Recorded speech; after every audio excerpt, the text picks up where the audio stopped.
कफन के हवाले से एक और हमारे यहाँ रस्म पाई जाती है। कफन के ऊपर बाकायदा कफन देने के बाद बाज लोग ऐसी चादर बनाते हैं जिसके ऊपर आयात लिखी होती हैं, कलमा लिखा होता है, कुल शरीफ लिखे होते हैं, और वो इस नीयत से कि ये अल्लाह के कुरान की आयात हैं, ये कलमा तय्यबा है, मैयत के ऊपर डालेंगे तो इसकी बरकत से इसको अजाब नहीं होगा, ये इस तरह के तसव्वुरात होते हैं।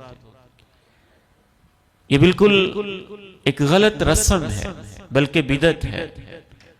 इसकी पहली वजह यह है कि ऐसा करना अल्लाह के नबी से, सहाबा किराम से, ताबईन से साबित नहीं है।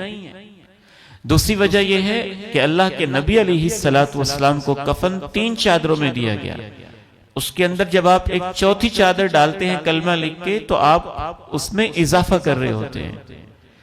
तीसरी इसकी वजह यह है कि अगर आप मामूली सा भी गौर करेंगे तो एक जिंदा इंसान यहां पे आपके सामने लेटा हुआ हो, तो क्या आप आखिरी चारों कुल लिख के चादर बना के उसके ऊपर डालेंगे?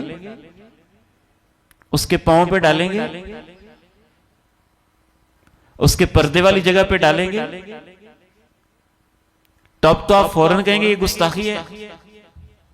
पांव पे कुरान लिखा है, रान पर कुल लिखे आपने और वो लिख के ऊपर रख दिए,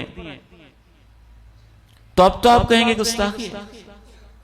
तो इसमें तो बेअदबी का शायबा भी पाया जाता है। कुरान मजीद, चौथी वजह यह है कि कुरान मजीद इस मकसद के लिए नहीं है। उसको फायदा देगा जो वो पढ़ता रहा है, जो वो कुरान पे अमल करता रहा है।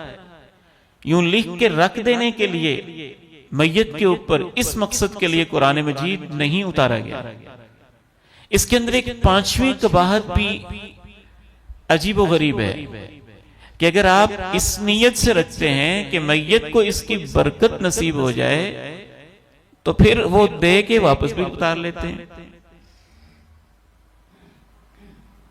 कब्रिस्तान तक ले गए और वहां फिर वापस ले ली।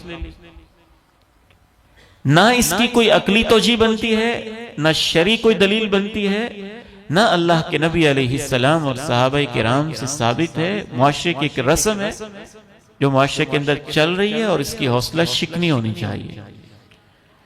और यहां चूंकि तलबा और रूहानी बेटे बैठे, अगर किसी ने ऐसे रख दी है तो इमाम सब जो जनाजा पढ़ाने वाले हैं वो उतारेंगे, तो उसमें इख्तिलाफ का खतरा होगा। आप मसला समझा दें, अब उतारना उसकी जिम्मेदारी है जिसने पहनाई है, जिसने डाली है।